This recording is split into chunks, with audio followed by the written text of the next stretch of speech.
celebration event going on now at your local Jeep dealer. I'm Matt Wally with the Sports Flash on 1420 WEMB Sports Radio. The Unicoi County. It's Tri-City Sports Now, and I'm Marky Bilson, and this is 1420 WEMB Sports Radio. You can listen to us jetbroadcasting.live or watch, I'll put that last interview with Rick Staples on YouTube. I may do the same with our interview with Caleb Calhoun of allfortennessee.com as well. Wanted to discuss with you the, just sort of finishing up the idea with Rick Staples and the brick and mortar, and I spoke of this before. I mean, I do remember being a cab driver, and yeah, guy at big at the tables getting a $100 tip. I remember that. Here, though, what I see right now is that, and I do believe, yes, when you have the casino in town, I know a lot of people, and this comes from, listen to my background from being in Pittsburgh. They legalized casinos in Pittsburgh or Pennsylvania about 10 years ago or so. They started cropping up. And I mean, there's a casino right now right next to Heinz Field. Once upon a time, that was unthinkable. But then so was a pro football team in Las Vegas, too. You know, so times are changing. The difference here is that I used to hear a lot of conversation about why Pittsburgh when it could stay here. And that was for brick and mortar casinos. And I always was one, if you were going to play that game, and all that, and you were going to drive it, it still was an effort. It wasn't so easy to play roulette or the slot. Preakness Stakes. By the way, no horses in the Preakness Stakes, by the way. I will tell you, Improbable is Bob Baffert horse is supposed to be the favorite. Now, we'll talk to Teresa Gennaro about the Preakness on Friday, 12:30. But quote unquote, the action that we already have. I do think that, yes, if Bristol Mall turns into a casino, and I do think that if the Bristol Mall turns into a casino, there will probably be, I have no, this is total speculation on my part, but I do think that the winds of change would have a sports book there.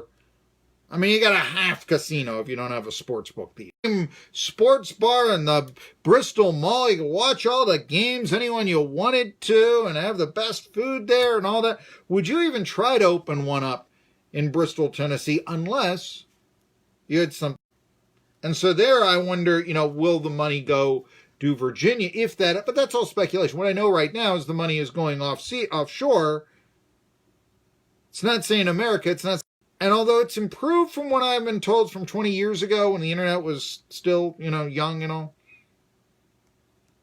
there is just there's more security that'll come out with this law and that you'll get your payout and such. Security that isn't there right now. Tri-City Sports Now. We'll be talking to SoCon John Hooper coming up. There's a lot of stuff coming up. By the way, bad story, it came out. Yeah, bad story. Julio, Monday night domestic violence incident, released on $20,000 bail. He's 22 years old, former top prospect who's been in the majors off and on since 2016. 318 earned run average. Listen to me, I can't even speak. 9 total appearances. Something like this. I mentioned this. This becomes tough because when something like this happens, generally the ball club says, you know what, we want to get rid of you. It's a bad look for somebody. Probably would like a top prospect with a 3.18 ERA in 4 starts, 9 appearances, and say, what he needs is a new start. He needs to get out of that situation. So I might look at, if you're looking at those people, they need pitching help. Julio Urias might be somebody on the block for better or worse. Just want to say that, in baseball circles and all that. I hate to put it out. Oh, a woman was allegedly abused. Maybe your team could get a good pitcher. I mean, I hate that take. I really do. But at the same time, I am here to talk about Marky Bilson, Tri-City Sports Now. What's going on the field? There's a big distasteful element of what I just said. But yes, then again, let's see here. You had an argument with a female companion. Several witnesses beyond the one who called about the incident say they saw Uriah shove her. TMZ also reports that there is video of the incident, and it backs up the account of the witnesses at the scene. He is booked on a charge of misdemeanor domestic violence. Okay, misdemeanor, shoving. All right. So again, maybe that is something that you could...